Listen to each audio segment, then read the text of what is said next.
acredito que este evento, ou o debate, ou a argumentação, ou até a morte de Estevão, foi um dos fantasmas que Deus usou, preparando ele para a salvação, enquanto ele via, ouvia e entendia. Ele via algo que não viu em lugar nenhum e sentiu algo diferente. Acho que ele pensava naquilo dia e noite. Não pode ser algo que ele esquecia facilmente e tal. Acho que teve um papel importante na conversão dele, preparando ele para Atos 9. Tem outro detalhe aqui também. Eu me pergunto por que Lucas sentiu que ele devia escrever 58 versículos, que é o dos diáconos, não é? Eu chamo que é um dos 7 dos diáconos, sobre a mensagem de um diácono. E o que ele diz talvez esclareça muita coisa, porque Estevão mesmo era um adversário e do apóstolo Paulo antes da conversão. Mas a mensagem de Estevão, como Lucas escreveu, você não vê ele fazendo isso com nenhuma outra pessoa, algo tão longo assim como ele fez no livro de Atos. E foi muito simples, porque ele pregou o que eles já sabiam. Não era novidade, eles sabiam. Era apenas a história de Israel e como Deus se moveu em meio a eles e por aí vai. Mas o impacto que teve, sim, mas ele foi ungido pelo Espírito Santo e isso fez a diferença. O importante foi que essa é nossa história. Não é novidade, nós devíamos saber disso. E aí ele conecta Cristo, Jesus Cristo, com essa história e diz: esse é o resto da história. E vocês resistem o Espírito Santo agora como seus pais, vocês também resistem. E isso fez com que eles ficassem irados e eles não aguentaram mais. Só mais um detalhe, e às vezes, quando lemos o livro de Atos, é, fazemos isso sem considerar o tempo, e isso a maioria dos eruditos colocam a morte de Cristo em 30 depois de Cristo. Podemos debater isso, mas podemos começar por causa de calendários e tal. Então, se Jesus morreu em 30 depois de Cristo, Paulo e a maioria dos eruditos, eles estimam, é uma estimativa, dizem que entre 33 e 35 depois de Cristo, 3 ou 5 anos depois da crucificação, se é que isso está certo.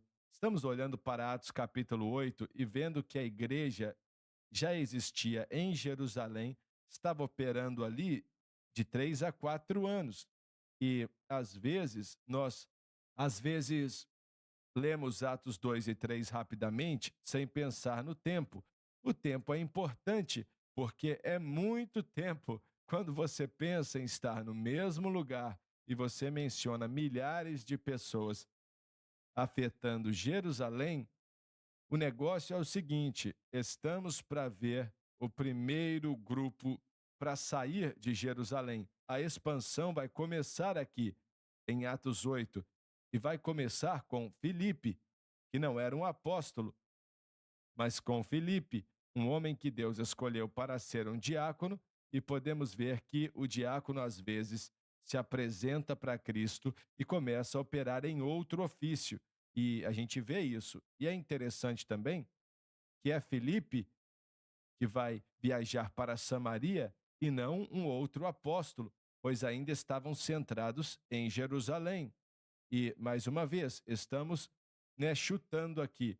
Isso deve ter sido 3 a 5 anos depois da crucificação. Isso é tempo demais, a gente lê rápido, mas é importante considerar. Eles não olhavam para os samaritanos como gentios e nem olhavam para eles como judeus.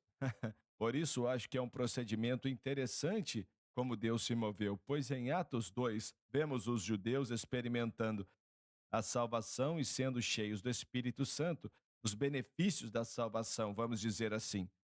E em Atos 8, vemos o meio judeu. E em Atos 9, vemos o judeu obstinado. E em Atos 10, vemos o gentio. E aí saímos do judeu para o meio judeu, para o judeu obstinado, para o gentio, na progressão do livro de Atos.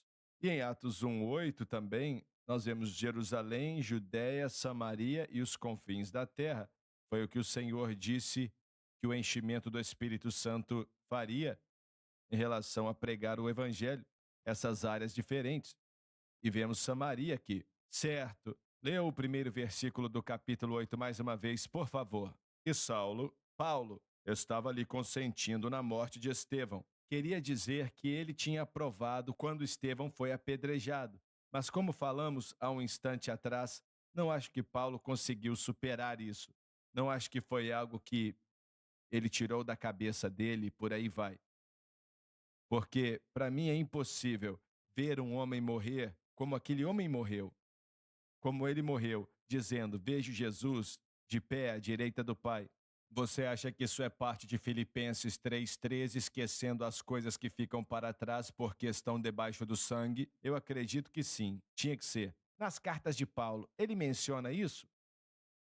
Ele menciona ver esse apedrejamento? Que eu me lembro, não. Eu também não lembro. Isso é interessante. Ele nunca mencionou. Só mais um detalhe: sei que estamos acabando, mas o termo consentindo, que lemos aqui, por alguns, eles consideram que é literalmente um voto, que faz com que alguns creiam que ele já era um membro do Sinédrio, pois votou sobre essa situação. Vamos falar disso quando voltarmos. Vamos para o intervalo e voltamos já.